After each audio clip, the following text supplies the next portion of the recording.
kita semua. Kami ucapkan selamat datang pada yang terhormat Ketua Dewan Perwakilan Daerah Indonesia beserta para wakil ketua DPD RI, yang kami hormati pimpinan MPR RI yang hadir pada sore hari ini. Kemudian yang kami hormati Bapak dan Ibu anggota DPD RI yang berkesempatan hadir pada sore hari ini. Yang kami hormati calon presiden nomor urut 01 Bapak Anies Rashid Baswedan. Yang kami hormati Gubernur dan penjabat Gubernur seluruh Indonesia. Yang kami hormati Paduka Yang Mulia Raja dan Sultan Nusantara. Yang kami hormati Ketua Asosiasi Pemerintah Daerah atau yang mewakili. Yang kami hormati akademisi, mahasiswa, rekan-rekan media, serta seluruh tamu undangan yang berbahagia. Hari ini kita akan mendengarkan pandangan dan pendapat calon presiden 2024 terhadap otonomi daerah, hubungan pusat dan daerah, dan penguatan sistem ketatanegaraan. Dalam acara Sehat DPD RI bersama calon presiden 2024 dengan tema Menatap Kemajuan Daerah dan Sistem Ketatanegaraan Republik Indonesia.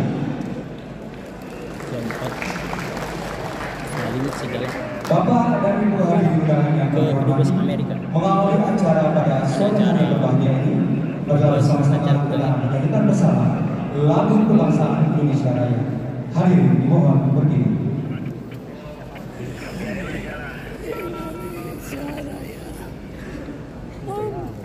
Oke, on.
Bapak dan Ibu yang kami hormati, selanjutnya kita dengarkan bersama sambutan Ketua Dewan Perwakilan Daerah Republik Indonesia kepada yang terhormat Bapak A.A. Lanyala Mahmud Mataliti. Kami persilakan.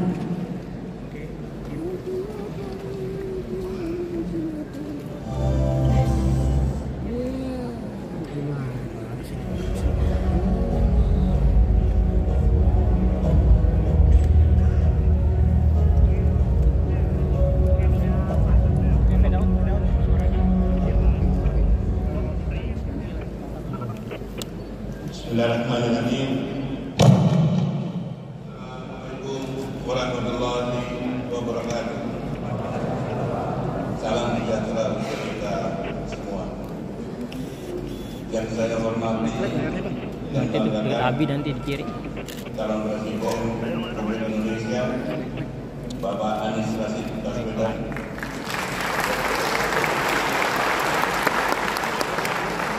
Wakil Ketua DPD RI bidang 1 dan Sarjana TNI Purnawirawan Dr. Nono Samporno, MSI, Wakil Ketua DPD RI Bidang 2, Dr. Mahyudin, SDMN,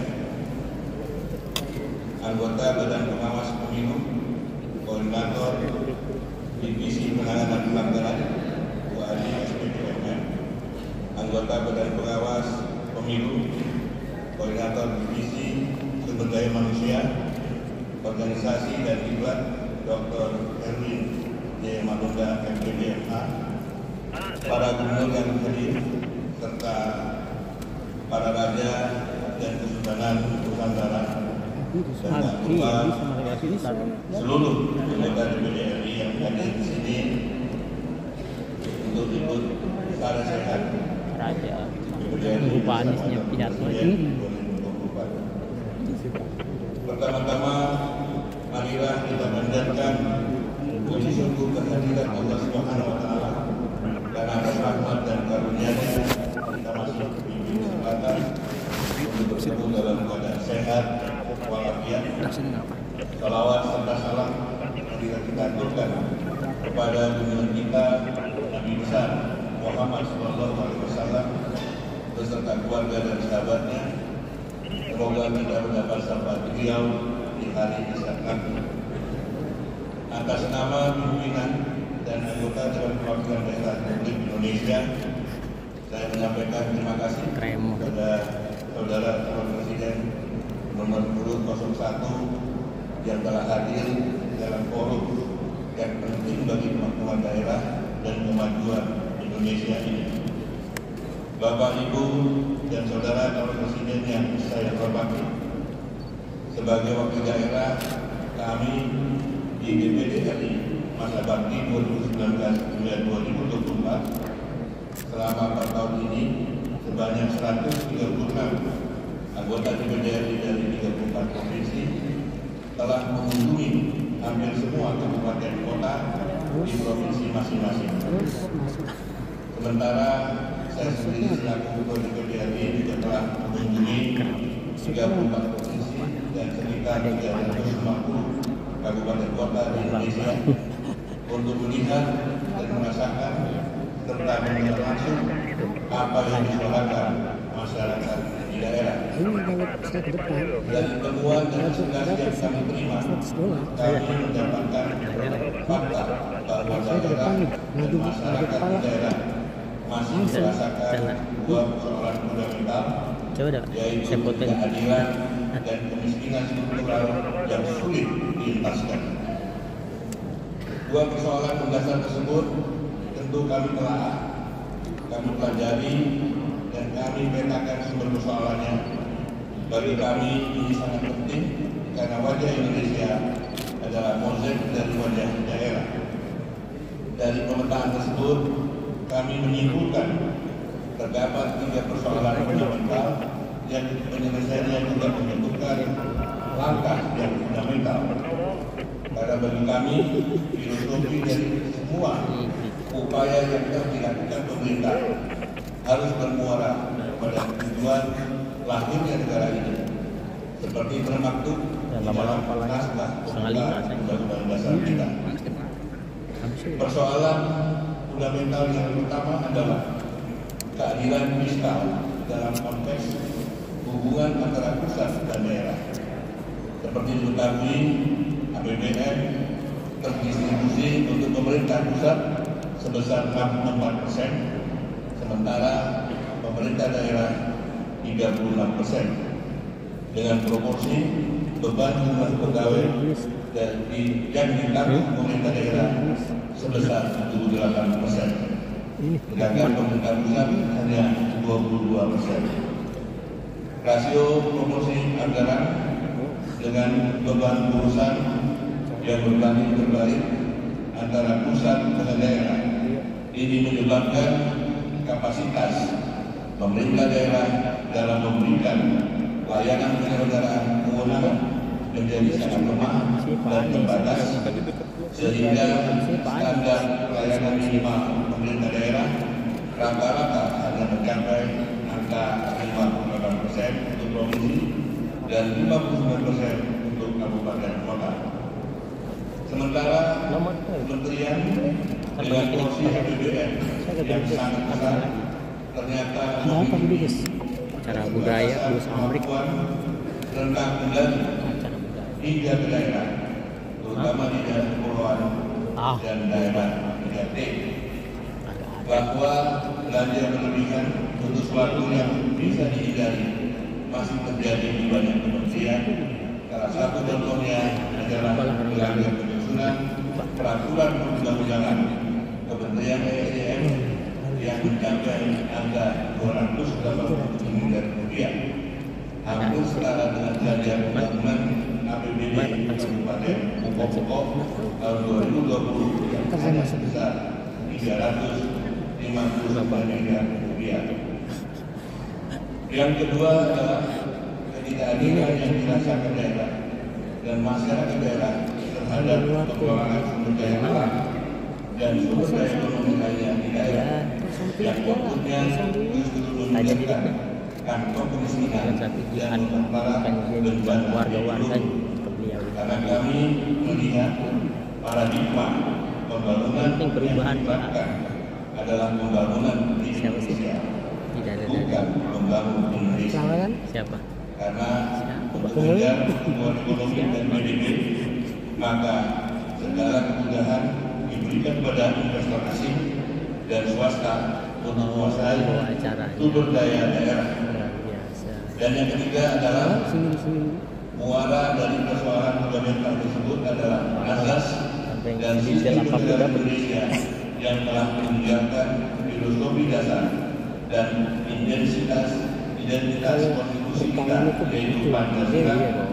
Karena berdasarkan kajian akademik yang dilakukan beberapa profesor di sejumlah tempat ini, ditemukan kesimpulan bahwa Undang-Undang Dasar hasil perubahan pada tahun 1999 hingga 2002 yang sekarang kita gunakan telah meninggalkan Pancasila sebagai norma hukum tertinggi. Perubahan isi dari pasal-pasal dan konstitusi tersebut membuat Undang-Undang Dasar Negara Republik Indonesia 1945 justru menjabarkan semangat individualisme dan liberalisme serta ekonomi yang kapitalistik, sehingga bangsa kita semakin tergerabut dari akar budaya dan sejarah telah hilang.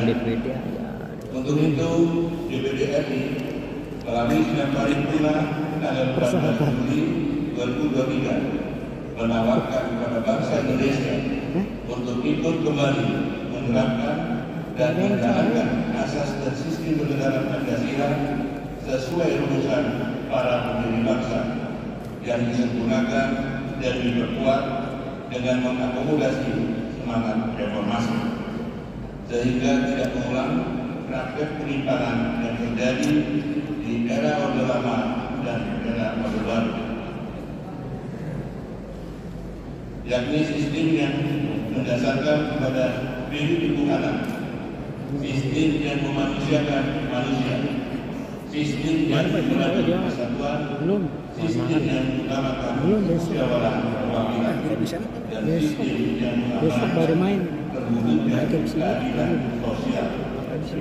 Dengan menghadirkan kembali MPR sebagai lembaga tertinggi negara sebagai wadah untuk bagi semua bangsa tanpa ada yang ditinggalkan, sehingga benar-benar terwujud menjadi penerimaan seluruh rakyat sebagai pemilik kedaulatan yang menentukan perjalanan bangsa.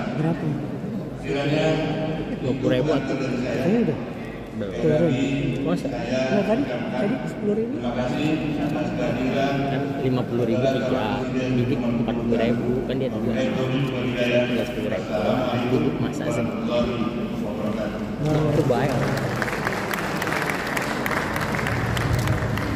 Ini parah gambarnya.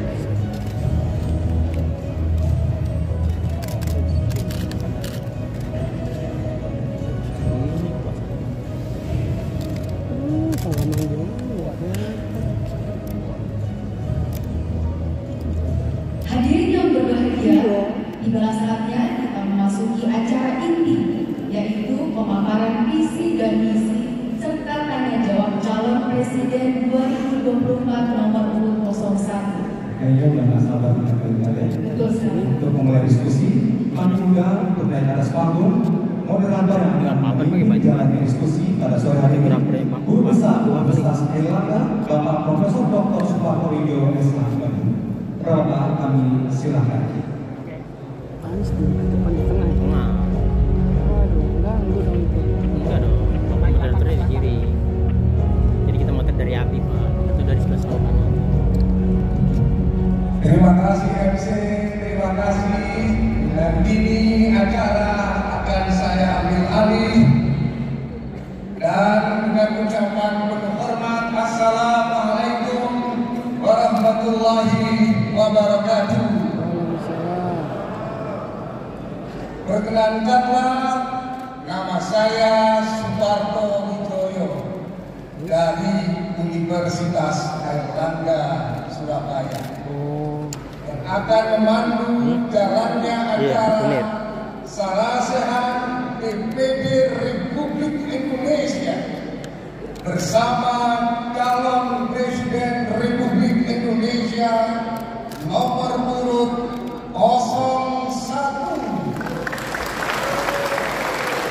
Bapak Anies Rashid Baswedan.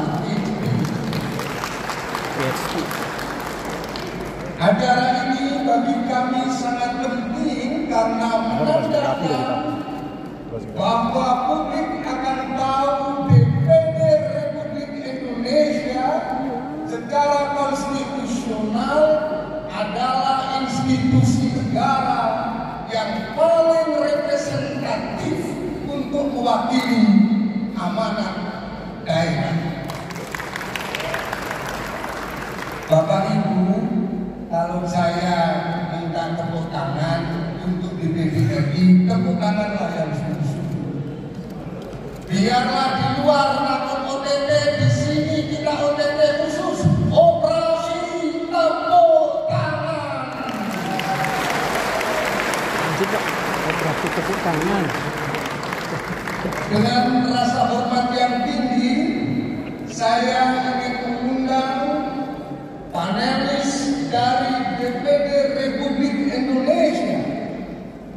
Yang pertama adalah pimpinan Komite 1 DPD RI yang terhormat Bapak Insinyur Haji Darmansyah Hussein, Senator dari Provinsi Kepulauan Bangka Belitung. Silakan naik ke panggung. Berikutnya adalah pimpinan Komisi 2 DPD RI Bapak Dr. Haji Bustami Jainuddin SPDMH, Senator dari Provinsi Lampung. Yang ketiga adalah pimpinan Komite 3 Bapak Haji Hasan Basri SEMH, Senator dari Provinsi Kalimantan Utara. Berikutnya adalah pimpinan Komite 4 Bapak Kiai Haji Amang Safruddin LCMM, Senator dari Provinsi Jawa Barat. Selanjutnya adalah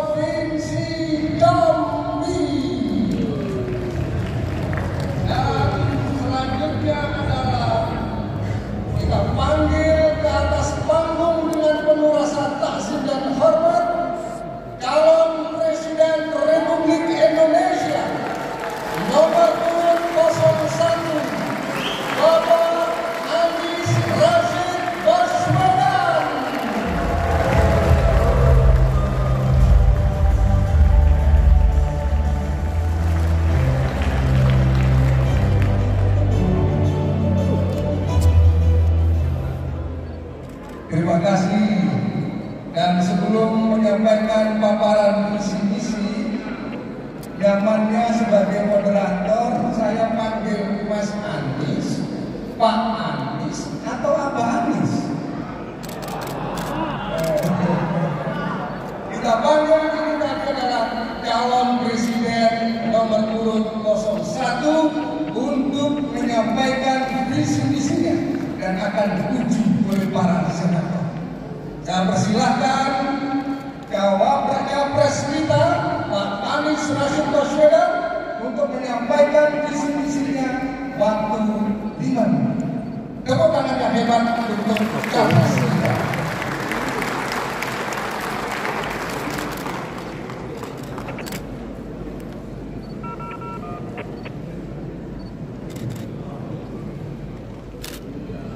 Terima kasih Profesor Suparto Wijaya Sarwani. Assalamualaikum warahmatullahi wabarakatuh. Selamat sore, salam sejahtera untuk semuanya. Yang saya hormati Ketua DPD RI Bapak Lanyala Mahmud Mataliti, juga yang saya hormati para Wakil Ketua Bapak Lejen Purnawirawan Nono Sampono dan Bapak Dr. Wahyudi, serta Wakil Ketua MPR RI Bapak Fadil Muhammad, dan seluruh anggota DPD RI yang saya hormati.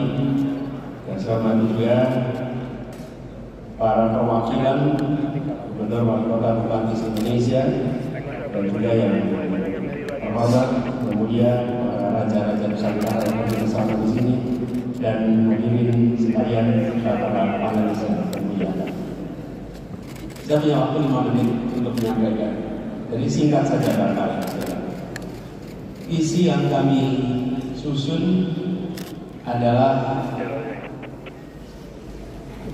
pernyataan tentang keadilan, pernyataan tentang kesetaraan, yang itu mencoba untuk kembali kepada asal-muasal mengapa Republik ini didirikan.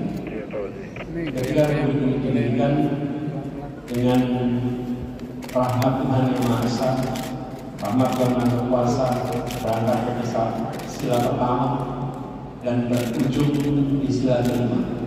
Tujuan akhir mengapa Republik ini didirikan adalah untuk menghadirkan keadilan sosial bagi seluruh rakyat Indonesia.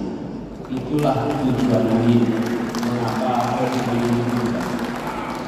Dan saat ini kita menyaksikan di dalam perjalanan Republik ini mengalami kemajuan yang tidak setara.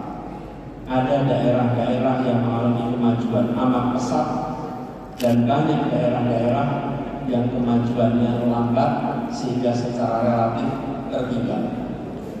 Karena itu misi yang kami buat adalah Indonesia adil makmur untuk semua. Itu pernyataan misi. Bukan sekedar adil makmur, tapi ditegaskan untuk semua. Pernyataan penegasan ini kita menginginkan apa yang hari ini dirasa sebagai ketidaksetaraan, ketimpangan menjadi prioritas utama untuk diselesaikan. Sebagai ilustrasi, indeks pembangunan manusia di Jawa dan Sumatera angkanya 74. Di luar Jawa dan Sumatera angkanya 69. Ada selisih 5 poin. Tapi kalau kita lihat itu angka tahun 2022.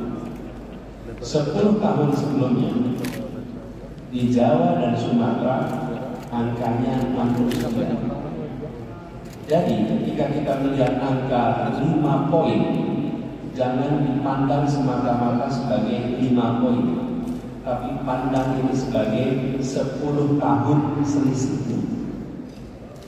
Jadi untuk mengejar ketertinggalan tidak bisa dengan effort biasa saja.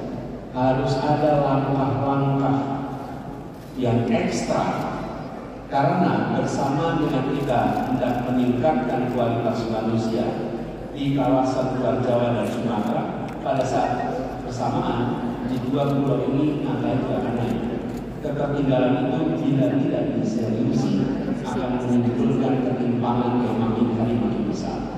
Jadi yang kami sampaikan oleh Pak Ketua Muhammad adalah tema yang sangat dekat dengan apa yang kami rencanakan. Kami menginginkan agar anak-anak Indonesia dilahirkan di mana saja bisa mendapatkan kesempatan yang sama untuk meraih masa depan yang baik. Dan itu artinya fasilitas pendidikan, fasilitas kesehatan, lapangan pekerjaan setara. Nah, itulah yang menjadi misi visi kami yang kemudian diturunkan di dalam sebuah rangkaian program visi 8. Bapak sekalian yang kami hormati, di dalam visi dan misi kami menuliskan berdasarkan dua dimensi. Bila Bapak-bapak Ibu berkenan untuk membuka misi sekali yang kami akan tayangkan, ada QR code-nya. Di dalam dokumen visi misi kami, dimensinya ada dua, Bapak sekalian. Kalau boleh kami katakan, selama ini visi misi calon itu hanya satu dimensi. Apa sih dimensinya? Dimensi sektor. Apa rencana untuk kesehatan? Apa rencana untuk industri? Apa rencana untuk pendidikan? Apa rencana untuk penelitian? Apa rencana untuk pertanian? Apa rencana untuk kelautan? Itu sektor. Itu satu dimensi. Nah, kami memasukkan dimensi kedua, dimensi wilayah, yaitu apa yang dibangun untuk Sumatera, apa untuk Kalimantan, apa untuk Sulawesi, apa untuk Maluku, apa untuk Papua, apa untuk Nusa Tenggara, sehingga rencana tidak dibuat simetrik, tapi dibuat sesuai dengan potensi dan sesuai dengan apa yang diperlukan di masa yang akan datang di tiap-tiap wilayah. Ditambah dimensi ketiga, dimensi topografi kita. Ada wilayah kepulauan, ada wilayah dataran tinggi, dan ada wilayah pesisir. Pendekatan pembangunannya tidak bisa disamakan. Jadi dalam visi misi kami dipecah menjadi dimensinya lebih dari satu. Itulah yang kami susun. Mudah-mudahan berkenan untuk melihat lebih jauh. Kalau boleh saya rangkum, Indonesia adil makmur untuk semua diturunkan dalam perencanaan tiga dimensi, dimensi sektor, dimensi wilayah, dan dimensi topografi. Dari situ kemudian disusun rencana kerjanya. Demikian Bapak sekalian, 5 menit yang saya gunakan, semoga menjelaskan apa yang menjadi visi dan misi kami. Terima kasih. Assalamualaikum warahmatullahi wabarakatuh. Waalaikumsalam warahmatullahi wabarakatuh. Terima kasih Pak Anies. Dan untuk menghemat waktu, langsung saja saya persilahkan penanya pertama yang merupakan lingkup tugas Komite 1 dengan tema otonomi daerah yang akan disampaikan oleh Bapak Insinyur Haji Darmansyah Hussein, Senator dari Provinsi Kepulauan Bangka Belitung. Silakan Bapak. Terima kasih Pak Moderator. Assalamualaikum warahmatullahi wabarakatuh. Bapak calon Presiden 01 yang saya banggakan, Bapak Ketua Pimpinan dan seluruh hadirin yang sedang saya muliakan. Komite 1 bidangnya pemerintahan, hukum, dan ekonomi daerah tentu saja di sebelumnya, dan pertanahan. Tadi Bapak mengatakan bahwa dimensi pembangunan yang bisa menjamin terjadinya keadilan itu harus ada dua dimensi paling tidak, ya, dimensi sektor dan dimensi wilayah. Tentu saja yang menjalankan ini, yang menggerakkan ini adalah pemerintahan. Dan di sini kita kenal ya, otonomi daerah. Nah, pada waktu memulai reformasi yang lalu, kita mempunyai undang-undang yang sangat menekankan kepada otonomi daerah. Dan kami pada waktu itu ada di Skamaselah dengan euforia pemekaran wilayah. Dan salah satu tujuan daripada pembentukan daerah otonomi baru adalah bagaimana kita mendekatkan pelayanan kepada masyarakat. Dan ini tentunya salah satu mekanisme untuk memeratakan pembangunan. Tapi sekarang ini kalau kita lihat bahwa banyak aturan-aturan itu yang semakin mendegradasi otonomi daerah. Kita tahu undang-undang lah misalnya, Omnibus Law yang lain, itu mendegradasi.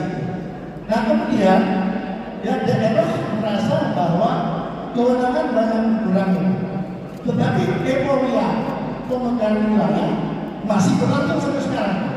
Ada 300 lebih daerah yang mengusulkan untuk menjadi DOB, daerah otonomi baru. Sementara desain ekonomi kita ini belum jelas, Pak. Desain besar wilayah ini pada hari ini belum jelas. Oleh karena itu kami ingin penjelasan dari Bapak, bagaimana dimensi kedua ini terpatahkan dalam kaitan dengan DOB. Karena sekarang DOB sendiri di moratorium sampai hari ini. Dan tuntutan DOB itu Bapak Ibu semuanya tidak lagi seperti dulu munculnya dari masyarakat, dari tokoh-tokoh masyarakat, tetapi juga dari pemerintah daerah sendiri. Bahkan kami pernah berdialog dengan Gubernur Jawa Barat bersama dengan pimpinan Komisi 2 di DPR RI. Gubernur Jawa Barat sudah mengatakan bahwa kami betul-betul berlaku tidak adil dengan tidak ada DOB baru. Karena kami ingin dengarkan bagaimana Pak Komisi kedua ini Bapak terapkan dalam memfasilitasi atau katakanlah meneruskan ini otonomi daerah ini dengan lebih benar. Terima kasih. Assalamualaikum warahmatullahi wabarakatuh. Waalaikumsalam. Terima kasih. Ada penanya dari DPP ke Pekanbaru. DPP merupakan luar biasa. Senator yang tanya langsung pakai dasi. Itu tandanya cerdas dan berisi. Saya persilahkan Abang Anies untuk merespon maksimum 5 menit. Terima kasih Pak. Terkait dengan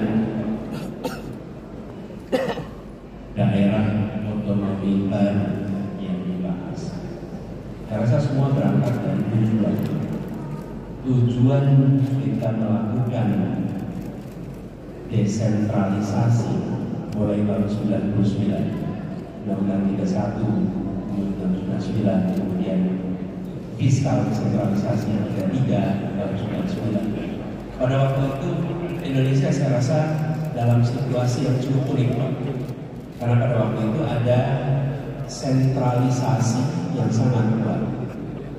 Kemudian kita melakukan demokratisasi. Nah, ini tidak banyak negara di dunia yang melakukan demokratisasi di kekuasaan pusat pada saat yang bersamaan melakukan devolusi kepada daerah. Indonesia barangkali satu dari sedikit negara yang melakukan itu bersamaan. Biasanya hanya demokratisasi saja atau hanya devolusi saja. Kita kerjakan dua-duanya bersamaan karena pada waktu itu kondisi krisis yang kapasitas pusat dirasa tidak memungkinkan untuk melakukan delivery di tingkat lokal ketika kekuasaan itu masih tersentralisasi. Jadi tujuannya seperti yang disampaikan agar satu, pelayanan lebih baik. Tapi yang tidak kalah penting adalah aspirasi lebih cepat terserap. Karena jarak antara rakyat dengan pengelola anggaran, pemegang kewenangan itu lebih pendek. Kemudian yang ketiga adalah monitoring atas pelaksanaan yang lebih mudah oleh masyarakat. Nah, aspek ini kemudian kita saksikan banyak daerah otonomi baru yang bermunculan. Dari pandangan kami, bila kebutuhan tentang kewenangan yang disebut sebagai otonomi daerah itu karena kebutuhan objektif dan landasannya teknokratik, maka itu layak untuk dibahas, layak untuk dipertimbangkan. Ketika aspirasi tentang otonomi baru atau daerah itu karena ada konstelasi politik yang tidak bisa dipersatukan, lalu kemudian mau dipisahkan, nah ini bisa problematik. Karena bila unsurnya itu, maka ini tidak terkait dengan tiga hal yang tadi kita sampaikan. Ini terkait kepada konstelasi elit lokal yang kemudian membutuhkan solusi dan mencapai kesepakatan stabilitas, tapi membuat perbedaan diinstitusikan di dalam bentuk daerah otonomi baru. Jadi kami melihat pertimbangan teknokratik yang harus dominan. Bila pertimbangannya teknokratik, maka kami lihat itu layak. Sebagai contoh, tidak usah jauh-jauh, tetangga kita di sini namanya Kabupaten Bogor. Kabupaten Bogor itu wilayahnya luar biasa besar. Bertemu dengan bupatinya saja di Cibinong itu, pasti akan bercerita. Wilayahnya mungkin ekivalen dengan Sumatera Barat. Dan jumlah penduduknya mungkin ekivalen juga dengan Sumatera Barat, tapi dia dikelola dengan satu dari Bekasi Timur. Kalau mau ngurus surat-surat ke Cibinong, tantangan. Dari Jasinga mau ke Cibinong, tantangan. Kenapa? Wilayahnya luar biasa besar. Ini contoh. Nah, yang seperti ini maka pertimbangannya teknokratik. Ini bukan karena ada unsur kekuatan-kekuatan di dalam sana yang tidak bisa mencapai kesepakatan, lalu perbedaannya dilembagakan dan dipisah. Nah, ini menurut kami layak untuk dipertimbangkan. Demikian jawabannya. Terima kasih. Terima kasih. Dan senatornya tidak perlu mengeluarkan nilainya. Selanjutnya adalah pimpinan Komite 2 dalam tema sumber daya manusia, sumber daya alam, dan sumber daya buatan yang akan disampaikan oleh Bapak Dr. Haji Bustami Zainuddin, SPD MH, Senator dari Provinsi Lampung. Silakan. Bismillahirrahmanirrahim. Assalamualaikum warahmatullahi wabarakatuh. Selamat sore, salam sejahtera bagi kita semua, seizin ketua dan wakil ketua DPD. Kepada calon presiden Bapak Presiden, pertanyaan ini bukan pertanyaan dari pribadi saya. Pertanyaan ini hasil daripada diskusi, kemudian hasil daripada temuan selama kami berada di Komite 2 dan melihat fakta-fakta bersama. Pak calon presiden, apapun visi-misi presiden maupun program presiden, pelaksanaannya ujung-ujungnya harus berdasarkan konstitusi, baik Undang-Undang Dasar 45 maupun undang-undang. Kita berharap ke depan tengok dulu undang-undangnya, baru kita buat programnya. Jangan sampai kadang-kadang ini programnya dibuat dulu, mudah-mudahan kemudian. Ini yang membuat kita hari ini juga khawatir bahwa misi-misi itu tidak dijalankan dengan undang-undang. Yang kami temukan di pasal 33 ayat 1, 2, 3 dan pasal 45 Baca Pres, di mana mengamanatkan bagaimana negara mengatur, mengurus, mendayagunakan, mengelola dan mengawasi sumber daya alam dan cabang-cabang produksi yang penting bagi hajat hidup orang banyak dan mendistribusikannya dalam prinsip usaha bersama berbasis keluarga. Tidak tahu saya pandangan Baca Pres tentang konsep bukan lain. Jalan nggak sekarang ini? Karena penguasaan kita tahu banyak sekali yang akan dikuasai ada bersama untuk berdasarkan atas kekeluargaan. Tapi ada pihak-pihak yang menguasai begitu banyak sumber daya alam kita. Berarti pasal 33 ini dalam rangka mencapai kepada ekonomi bangsa berhubungan dengan Jadi baca pres ini tiga-tiga ini kaitannya dengan banyak pasal yang ada di Undang-Undang Dasar 45, diantaranya pasal 23, pasal 27, pasal 31, pasal 32 dan pasal 34. Amanat ini sangat tergantung pada semangat para penyelenggara negara dalam memenuhi prinsip akuntabilitas publik yang baik dan benar. Karena eksekutif itu adalah pelaksana undang-undang. Kemudian pendayaan guna sumber daya manusia yang berarti meningkatkan kualitas human capital, eksplorasi dan eksploitasi sumber daya alam yang melahirkan sumber daya buatan yang terpercaya merupakan satu kesatuan dalam situasi persaingan global yang penuh dengan kerentanan, ketidakpastian, kompleks, serta ambigu.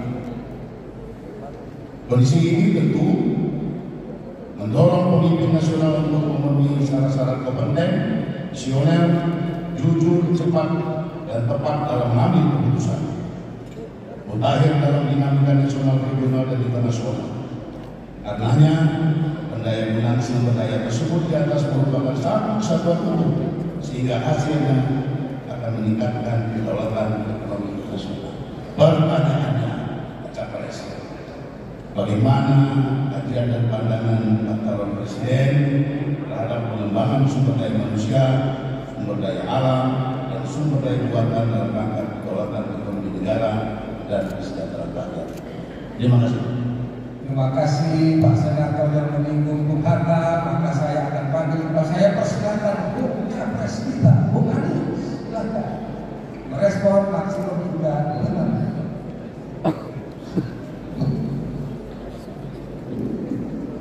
Terima kasih Pak Mustami. Benar sekali Pak, ini rujukan pertama dan terutama adalah Undang-Undang Dasar 1945. Karena itu penting sekali bagi semua yang berada di dalam birokrasi untuk ingat konstitusi itu sebagai catatan atas apa yang benar sekali Bapak sampaikan. Ketika saya bertugas di Kemdikbud sebagai Kemdikbud, tidak bertugas mulai di DKI Jakarta, di pertemuan pertama dengan seluruh jajaran, saya minta untuk kembali membuka Undang-Undang Dasar 1945 dan membaca pembukaan Undang-Undang Dasar 1945. Walaupun kita sudah hafal isi pembukaan itu, tapi baca lagi. Sebagai apa? Sebagai pengingat bahwa kita di sini menjalankan amanat konstitusi. Dan apapun yang kita perbuat, rujukan yang sama. Lalu yang kedua, saya minta untuk membaca ulang sumpah jabatan yang dibaca pada saat pelantikan. Baca lagi, walaupun biasanya itu disimpan di laci dan tidak pernah diotak-atik lagi. Kenapa? Karena dalam sumpah itu dikatakan bahwa tugasnya adalah menjalankan konstitusi dan tidak boleh mengambil kebijakan yang memberikan keuntungan dan lain-lain. Itu ada di kalimat sumpah jabatan. Hal ini Pak Mustami nampaknya kecil, tapi ini jadi pengingat setiap kali kita menjalankan kewenangan. Jadi terkait dengan ini, kami melihat apa yang Bapak kami sampaikan. Undang-Undang Dasar 1945 pasal 33 ayat 1, 2, dan 3. Dan ayat 3-nya eksplisit, bumi dan air dan kekayaan alam yang terkandung di dalamnya dikuasai oleh negara dan digunakan untuk sebesar-besarnya kemakmuran rakyat. Jadi bagi anak-anak muda Indonesia yang dikirim sekolah keluar dan kembali, saya sering mengingatkan, tolong jangan pulang ke Indonesia menggunakan ideologi pikiran ekonomi yang tidak sejalan dengan konstitusi kita. Bawa itu sebagai pegang. Dan kita memiliki prinsip tentang pengelolaan sumber daya alam yang mungkin beda dengan negara-negara lain, di mana korporasi diharuskan mentaati konstitusi. Nah, yang sering terjadi terbalik, Pak. Kebijakan dibuat supaya korporasi mau bekerja di sini. Harusnya ini landasan konstitusinya, semua korporasi harus ikut. Jadi bila disebutkan misalnya ada 6 urutan misalnya, kenapa kita berikan kesempatan? 1, peningkatan pendapatan negara dari desa. 2, pertumbuhan ekonomi daerah. 3, pendapatan masyarakat di daerah itu untuk mengurangi kemiskinan. Kemudian 4, membuka lapangan pekerjaan untuk siapa? Utamanya yang berada di daerah itu merasakan. 5, ada transfer ekonomi. 6, ada perlindungan kepada lingkungan hidup. Jadi pengelolaan sumber daya alam, kami melihat 6 hal ini harus terpenuhi. Apa yang sekarang terjadi, sebagian meleset dari sini. Misalnya tentang membuka lapangan kerja, yang fenomenal itu sudah mayoritas perusahaan yang perusahaan asing, kemudian mayoritas pekerjanya pekerja asing dengan kualifikasi tenaga kerja yang sama dengan tenaga kerja yang ada di Indonesia. Nah, ini problem. Lalu di catatan pertumbuhan GDP regional menyaksikan ada lompatan pertumbuhan ekonomi yang tinggi, tapi yang sama terjadi angka kemiskinan yang tinggi, angka pengangguran yang tinggi. Nah, ini yang harus dikoreksi. Jadi kami melihat ke depan pengelolaan harus dikembalikan kepada prinsip konstitusi, dan ini bukan selera, ini adalah amanat sumpah jabatan yang dibacakan pada saat kewenangan itu diberikan. Jadi tidak ada urusannya dengan anti A, anti B, anti C, bukan. Ini soal melaksanakan konstitusi. Kalau konstitusi yang mengatakan begitu, dan ini seperti dianjurkan, ini ayat ini pasal ini kan gagasan Bung Hatta, dan konsepnya adalah bagaimana perekonomian menghasilkan keadilan, menghasilkan suasana kemakmuran bersama, bukan hanya menghasilkan efisiensi pasar, efisiensi mikroekonomi. Jadi kami melihat hal ini perlu dikoreksi sehingga kekayaan alam yang ada bisa dirasakan oleh masyarakat di tempat ini. Demikian, Pak.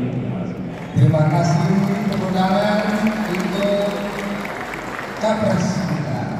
Selanjutnya dari pimpinan Komite 3 DPR RI dalam tema kesejahteraan sosial yang akan disampaikan oleh Bapak Haji Hasan Basri SPMH, Senator dari Provinsi Kalimantan Utara.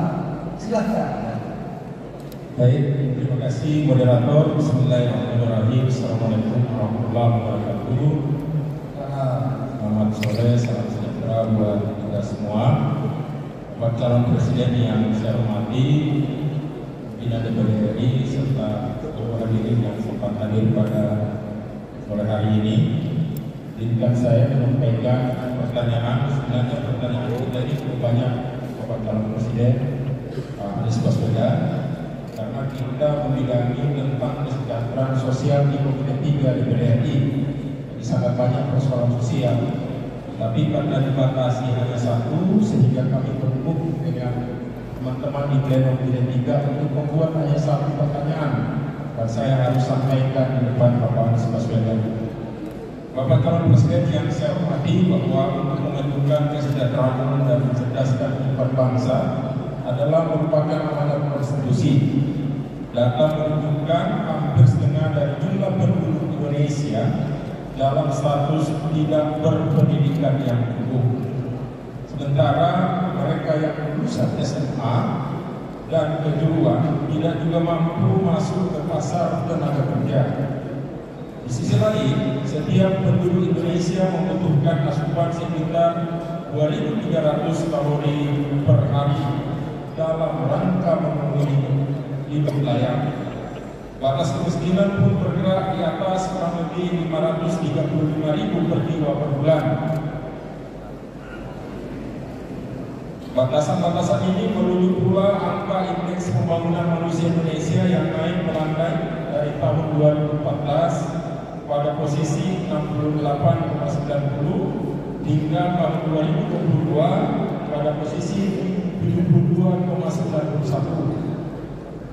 Di panggung global, Indonesia menempati urutan 114 pada tahun 2022 dan tahun 2015 berada di urutan 13. Pengangguran tahun 2023 masih tercatat hampir 8 juta penduduk atau sekitar 5,32%. Tetapi ini karena yang dimaksud dengan bekerja adalah kegiatan ekonomi yang dilakukan oleh seseorang dengan maksud memperoleh atau membantu memperoleh pendapatan atau keuntungan paling sedikit 1 jam atau tidak putus dalam seminggu yang lalu. Kegiatan tersebut termasuk pula kegiatan pekerjaan tak dibayar yang membantu dalam suatu usaha kegiatan ekonomi. Dalam rangka dari angka pengangguran, kemiskinan, IPN dan jumlah kalori yang dibutuhkan bagi kehidupan layak, maka angka Gini rasio yang mengemuka menjadi ramai diperdebatkan. Suatu penelitian dilakukan oleh Prestasi Bogor menyebutkan angka Gini rasio mencapai 0,45%, sementara Bali Data menunjukkan 0,32%. Ini berarti ketersediaan sumber daya alam, banyak rumahnya, dan luas geografi Indonesia menggambarkan situasi kesejahteraan sosial tidak menggembirakan. Berdasarkan hal tersebut di atas, bagaimana kajian dan pandangan Bapak Calon Presiden dalam merumuskan strategi kesejahteraan sosial merujuk pada visi-misi Indonesia menurut alinea 2 Naskah Pembukaan Undang-Undang Dasar 1945 dan misi sebagaimana tertuang dalam alinea 4 Pembukaan Undang-Undang Dasar 1945, dan yang terakhir adalah bagaimana pendapat Bapak Calon Presiden Republik Indonesia Bapak Anies Baswedan terkait perbatasan khususnya di negara kita di Indonesia. Mohon dapat dijelaskan dengan baik. Terima kasih. Wassalamualaikum warahmatullahi wabarakatuh. Waalaikumsalam warahmatullahi wabarakatuh. Setiap ditanya tepuk tangan. Silakan capres kita merespon langsung sudah 5 menit. Terima kasih.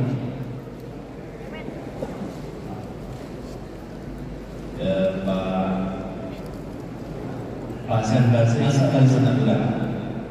Jadi begini Pak, kami melihat PR untuk meningkatkan kesejahteraan rakyat ini membutuhkan komitmen dari pusat dan daerah secara bersamaan.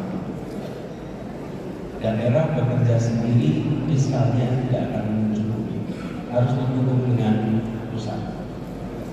Nah, kami melihat kewenangan yang selama ini diberikan dalam urusan desa sangat mengandalkan pada kepemimpinan yang ada di wilayah itu. Apabila gubernur, bupati, wali kota peduli pada isu desa, maka itu dihandle. Tapi bila yang dipedulikan isu yang lain, maka bisa lewat. Dan kita menyaksikan dari alokasi anggaran untuk dalam pendidikan antar kabupaten kota yang variasinya luar biasa tinggi. Di sebuah daerah kami pernah begitu, alokasi per siswa per tahun bisa 80.000, tetangganya bisa 350.000. Tetangganya bisa 250.000. Ada perbedaan yang struktural di sini. Karena itu kami melihat bahwa ada dari pemerintah pusat dan pemerintah daerah komitmen bersama tentang kemajuan desa yang kemudian itu menjadi dokumen yang dikerjakan bersama-sama. Di sini ada saya baru lihat beberapa Pak Gubernur, hari juga di sini Pak Bupati. Kita sedang mengumpulkan itu oleh pemerintah pusat. Tapi dikumpulkannya pemerintah pusat itu kalau sifatnya bahan besar kita dikumpulkan, betul kan? Kemudian kita dikumpulkan juga kalau uang yang disimpan di bank itu banyak. Yang ketiga, kita juga dikumpulkan kalau kandungan lokal di dalam belanja barang dan jasa itu tidak boleh target. Tapi kami juga pernah dikumpulkan kalau urusannya stunting, urusannya ibu hamil, ibu melahirkan meninggal, kemudian anak putus sekolah. Nah ini yang rencana kami akan kerjakan. Kami akan kumpulkan dan kami akan bekerjasama. Kalau ditentukan nih daerah ini apa yang bisa pemerintah pusat bantu untuk mencapai target. Jadi bila di sebuah daerah angka kematian ibu melahirkan itu tinggi dan berurutan bawah, ini ada sesuatu yang salah di sini. Belum tentu masalahnya di kesehatan, bisa jadi masalahnya di transportasi. Karena kalau di kepulauan itu kalau sudah kondisinya berat, tidak ada fasilitas rumah sakit, ibu hamil komplikasi repot. Jangankan itu, di Lampung aja nih, ini salah satu yang ada di sini. Daerah Lampung yang melewati sungai-sungai yang besar, kalau tidak bisa nyebrang, tidak bisa dapat pelayanan. Jadi kami berencana membuat sebuah target-target capaian KESRA yang disepakati bersama dan kemudian itu didorong bersama supaya kita bisa memastikan delivery-nya dengan baik. Karena delivery-nya tidak cuma pemerintah pusat, delivery-nya ada di Pemda, khususnya di kabupaten. Walaupun nanti dibagi lagi SMA di provinsi, SD SMP di kabupaten, rumah sakit juga ada pembagian, itu represent. Tapi capaian sehingga pemerintah pusat memiliki instrumen untuk transfer daerah itu terkait dengan capaian-capaian. Ini juga yang kemarin kami pandang penting untuk dana khusus dan lain-lain. Dana itu jumlahnya besar, tapi tidak diberikan capaian apa yang harus terjadi di aspek KESRA. Nah ini ditambah lagi yang terakhir tadi saya sampaikan terkait dengan kawasan perbatasan yang di situ memerlukan tambahan dukungan karena belum tentu berhadapan dengan perbatasan yang kondisi sosial ekonomi lebih rendah. Kalau berhadapan dengan kondisi sosial ekonomi yang lebih tinggi, maka ada tantangan tersendiri di sini. Pasar-pasar yang dibanjiri dengan produk dari negara tetangga. Bahkan dari kami di Kalimantan juga termasuk wortel, tomat yang bisa datang dari negara tetangga. Yang itu bukan hanya menggeruskan lokal kita, tapi di pasar-pasar juga terganggu. Nah, ini perlu ada kesepakatan dukungan agar dari pusat bisa memberikan dukungan kepada daerah perbatasan supaya mereka satu bisa berani dan juga bisa mengamankan perbatasan ini. Demikian jawabannya. Terima kasih. Terima kasih sekali Pak Kapres kita ya. Giliran selanjutnya adalah pimpinan Komite 4 dalam tema fiskal daerah yang akan disampaikan oleh Al-Muharram Bapak Kiai Haji Amang Sabrudin LCMM, Senator dari Provinsi Jawa Barat. Silakan. Assalamualaikum warahmatullahi wabarakatuh. Assalamualaikum. Bapak Capres, Pak Anies Baswedan yang saya muliakan, Bapak Ketua DPR masing-masing pimpinan kita semua anggota yang biasa saya muliakan, seluruh hadirin, tamu undangan dan juga para tamu yang kami muliakan. Pak saya mengucapkan negara kita. Kalau saya bertanya sesuai dengan apa yang dipesan oleh Meminta Pak sebenarnya Pak Moderator sudah menjawab semua. Mohon maaf Bapak sekali. Kenapa saya katakan tidak terjawab? Karena saya yakin terkait dengan tidak Islam tadi Pak Anies sudah menyinggung tentang masalah harus ada kebijakan pusat terhadap daerah. Ya, saya ingin menggambarkan saja saat ini transfer dari APBN 2024 itu hanya 25,5 saja terjadi. Dia sedang diskusikan dengan para gubernur dan juga para bupati dan wali kota. Bagaimana cara bisa mengatakan Pak? Ada satu undang-undang terkait dengan keuangan pusat yang satu semangatnya adalah memandirikan Islam supaya daerah memiliki Islam yang mandiri. Sementara ada daerah sangat itu masih jauh dari kita. Mungkin dijual di hari Pak Anies sebagai gubernur waktu itu Pak Anies mengatakan di DKI Jakarta. Tapi kalau melihat kepada provinsi yang lain masih sangat jauh dari Jakarta. Pertanyaannya adalah tadi sudah disampaikan harus dilakukan. Pertanyaan saya lebih menunjukkan strategi. Karena Pak Anies akan berhadapan dari Muhammad misalkan ketika jadi presiden dengan seluruh anggota Islam. Setuju atau tidak dengan strategi Pak? Dengan pandangan Pak Anies. Yang itu adalah strategi.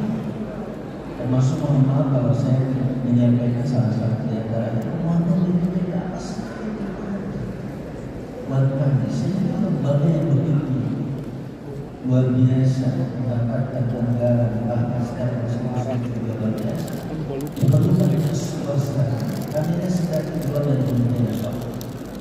Ya, termasuk ketika saya menanyakan kenapa hanya 25,2% kepada wakil itu dari kami. Dia mengatakan ya semuanya dari daerah. Ya, kalau semuanya dari daerah, kenapa tidak diberikan sini ke daerah sekolah?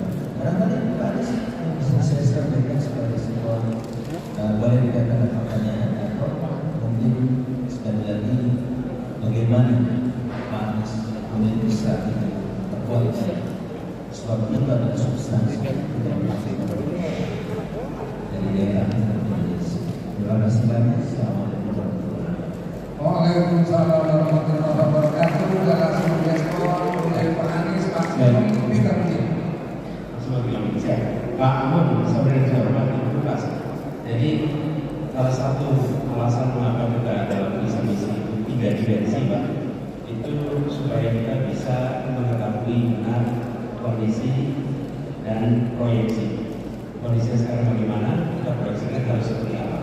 Dan dari situ diperlukan apa dari daerah, apa dari pemerintah pusat. Ini memang harus dikomunikasikan dan harus ada keseriusan di tingkat nasional. Persoalan ini sangat strategis untuk menjaga keutuhan republik ini. Harus disadari. Saya beri ilustrasi, walaupun ini bukan berarti akan terjadi, tapi saya beri ilustrasi. Peristiwa Balkan Pak, itu yang kita ingat adalah konflik pada saat Serbia, Bosnia, dan Herzegovina, kemudian Montenegro dan lain-lain di Taman, sekarang negara-negara Yugoslavia, yang kita lupakan bahwa terjadi disparitas antar wilayah dalam waktu yang berkelanjutan dan tidak. Jadi itu kalau bayangan saya namanya mengeringkan rumput. Tinggal tunggu aja untuk rokok itu jatuh. Dan untuk rokok jatuh itu dalam waktu dan siapa yang tidak bertahu. Nah kalau kita tidak membereskan ketimpangan ini dan pusatnya tidak berubah, maka kita sedang meningkatkan risiko Indonesia menghadapi konflik yang regional ini. Karena itu menurut kami harus ada kesadaran membereskan persoalan pembangunan daerah dari mulai masuk ke serang yang itu di belakangnya adalah perekonomian. Karena kalau perekonomian bergerak, insya Allah kesejahteraannya akan meningkat. Untuk perekonomian bergerak, maka soft infrastruktur, hard infrastruktur disiapkan. Kemudian dari sisi pemerintah harus dilakukan regulasi, sehingga regulasi itu membuat soft infrastruktur tumbuh, masyarakat berkembang, kesejahteraan masyarakatnya meningkat. Dari situ nanti siklusnya akan balik lagi. Kesejahteraan akan masuk lagi dalam pajak itu bergerak. Jadi Pak, kami melihat nomor satu harus ada proses persuasi yang agak serius kepada semua untuk bicara tentang Indonesia yang bersatu terus jangka panjang. Yang kedua, yang kita nanti perumusan tentang pembagian porsi fiskal per daerah yang hari ini tadi dirasakan sangat kecil, bahkan bukan hanya kecil, Pak. Ada dependensi yang tinggi antara daerah dan pusat. Kalau kita tengok di masa lalu kota-kota kita itu bisa jalan sendiri Pak, tanpa dukungan dari pusat yang besar. Kalau misalnya lihat Bandung, lihat Cirebon, kota-kota itu punya anggaran yang cukup di daerahnya. Nah, beberapa dekade terakhir itu mengalami pergeseran, efek sentralisasi yang terjadi di Rawa Baru. Kemudian kita belum melakukan fiskal desentralisasi yang serius. Menurut kami ini harus diubah. Nah, usulan kami Pak ada 4 yang harus kita bahas sama-sama. Apa yang harus diteruskan, apa yang harus berubah, apa yang harus dihentikan, dan apa hal baru yang harus dikerjakan. Nah, itu dibicarakan bersama daerah, pusat, pakar, kemudian unsur-unsur perwakilan, baik itu DPD, baik itu DPR, untuk bisa merumuskan perubahan di 4 aspek yang terkait dengan apa yang sudah dijelaskan. Begitu, Pak. Terima kasih. Dan itu ada 3 kata keterangan ya.